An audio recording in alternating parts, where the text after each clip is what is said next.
देश काल, पात्र और दान आदि का विचार। ऋषियों ने कहा, समस्त पदार्थों के ज्ञाताओं में श्रेष्ठ सूत जी, अब आप क्रमशः देश काल आदि का वर्णन करें।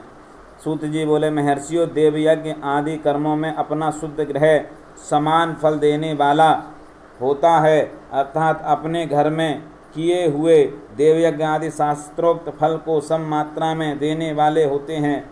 गौशाला का स्थान घर की अपेक्षा 10 गुना फल देता है। जलाशय का तट उससे भी 10 गुना महत्व रखता है तथा जहाँ बेल, तुलसी एवं पीपल वृक्ष का मूल निकट हो, वह स्थान जलाशय के तट से भी 10 गुना फल देने वाला होता है।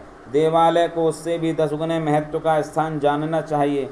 देवालय से भी 10 गुना महत्व रखता है। तीर्थ भूमि का तट उससे भी 10 गुना श्रेष्ठ है। नदी का किनारा उससे भी 10 गुना उत्कृष्ट है। तीर्थ नदी का तट और उससे भी 10 गुना महत्व रखता है। सप्तगंगा नामक नदियों का तीर्थ, गंगा, गोदावरी, कावेरी, ताम्रपर्णी, सिंधु, सरयू और नर्मदा, इन 7 नदियों को सप्तगंगा कहा गया है। समुद्र के तट का स्थान इनसे भी 10 गुना पवित्र माना गया है और पर्वत के शिखर का प्रदेश समुद्र तट से भी 10 गुना पावन है। सबसे अधिक महत्व का वह स्थान जानना चाहिए जहाँ मन लग जाए। यहाँ तक देश का वर्णन हुआ। अब काल का तारतम्य बताया जाता है। सत्ययुग में यज्ञ, दान आदि कर्म पूर्ण फल देने वाले होते हैं, ऐसा जानना चाहिए। त्रेता युग में उसका 3/4 फल मिलता है। द्वापर में सदा आधे ही फल की प्राप्ति कही गई है। कलयुग में 1/4 फल की प्राप्ति समझनी चाहिए और आधा कलयुग बीतने पर उस 1/4 फल में से भी 1/4 कम हो जाता है। शुद्ध अंतःकरण वाले पुरुष को शुद्ध एवं पवित्र दिन सम फल देने वाला होता है। विद्वान ब्राह्मणों, सूर्य संक्रांति के दिन किया हुआ सत्कर्म पूर्वोक्त शुद्ध दिन की अपेक्षा 10 गुना फल देने वाला होता है, यह जानना चाहिए। उससे भी 10 गुना महत्व उस कर्म का है जो विशुभ नामक योग में किया जाता है।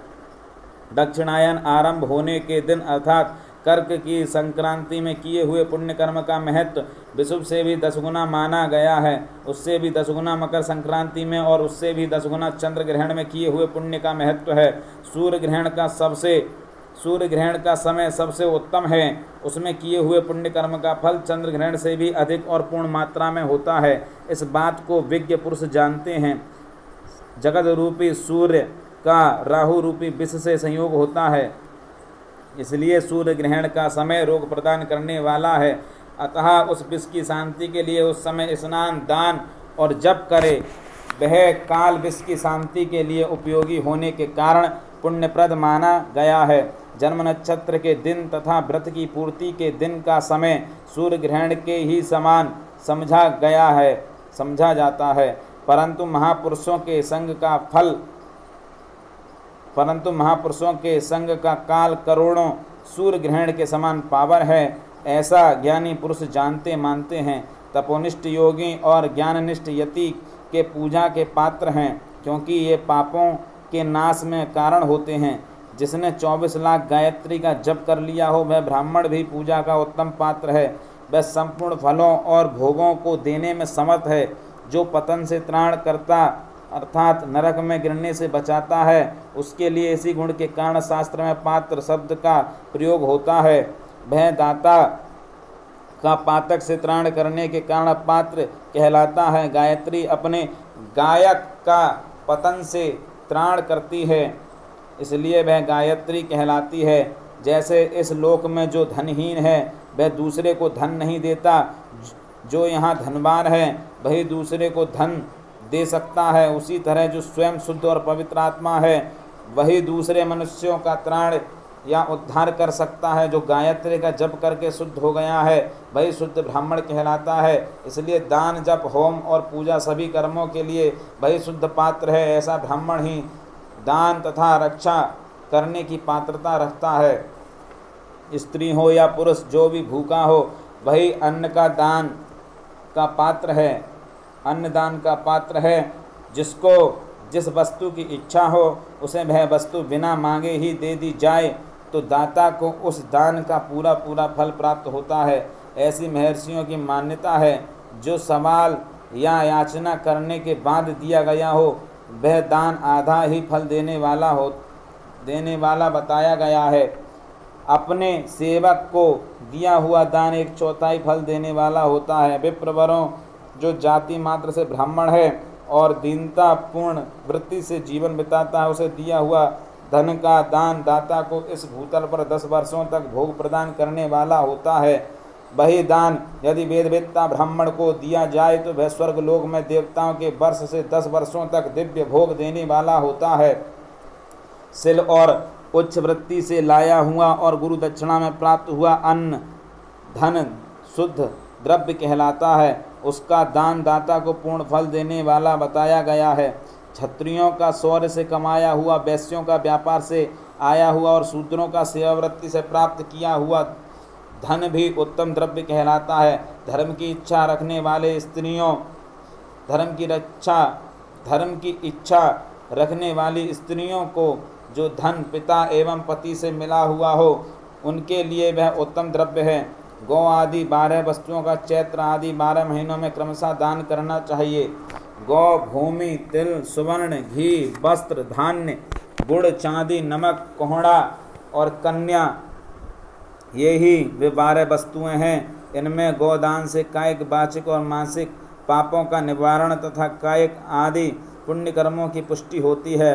ब्राह्मणों, भूमि का दान इहलोक और परलोक में प्रतिष्ठा आश्रय की प्राप्ति कराने वाला है। तिल का दान बलवर्धक एवं मृत्यु का निवारक होता है। सुवर्ण का दान जठराग्नि को बढ़ाने वाला तथा वीर्यदायक है। घी का दान पुष्टिकारक होता है।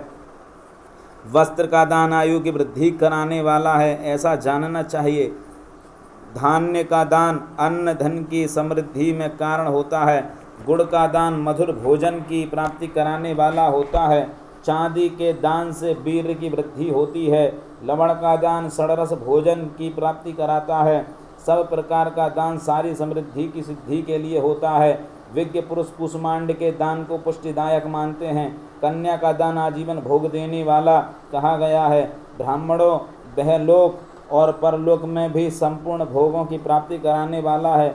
विद्वान पुरुष को चाहिए कि जिन वस्तुओं से श्रवण आदि इंद्रियों की तृप्ति होती है, उनका सदा दान करे। श्रोत्र आदि 10 इंद्रियों के जो शब्द आदि 10 विषय हैं, उनका दान किया जाए तो वे भोगों की प्राप्ति कराते हैं तथा दिशा आदि इंद्रिय देवताओं को संतुष्ट करते हैं।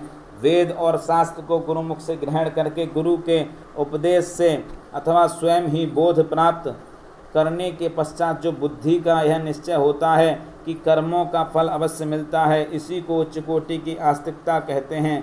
भाई, बंधु अथवा राजा के भय से जो आस्तिकता, बुद्धि या श्रद्धा होती है, वह कनिष्ठ श्रेणी की आस्तिकता है जो सर्वदा दरिद्र है।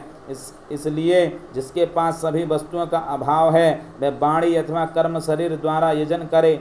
मंत्र, स्तोत्र और जप आदि को वाणी द्वारा किया गया यजन समझना चाहिए तथा तीर्थ यात्रा और व्रत आदि को विद्वान पुरुष शारीरिक यजन मानते हैं। जिस किसी भी उपाय से थोड़ा हो या बहुत देवतार्पण बुद्धि से जो कुछ भी दिया अथवा किया जाए, वह दान या सत्कर्म भोगों की प्राप्ति कराने में समर्थ होता है। तपस्या और दान, ये 2 कर्म मनुष्य को सदा करने चाहिए तथा ऐसे गृह का दान करना चाहिए जो अपने वर्ण, चमक, दमक या सफाई और गुण सुख सुविधा से सुशोभित हो।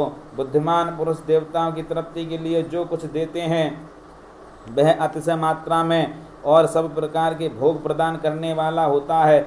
उस दान से विद्वान पुरुष इहलोक और परलोक में उत्तम जन्म और सदा सुलभ होने वाला भोग पाता है। ईश्वरार्पण बुद्धि से यज्ञ, दान आदि कर्म करके मनुष्य मोक्ष फल का भागी होता है। हर हर महादेव।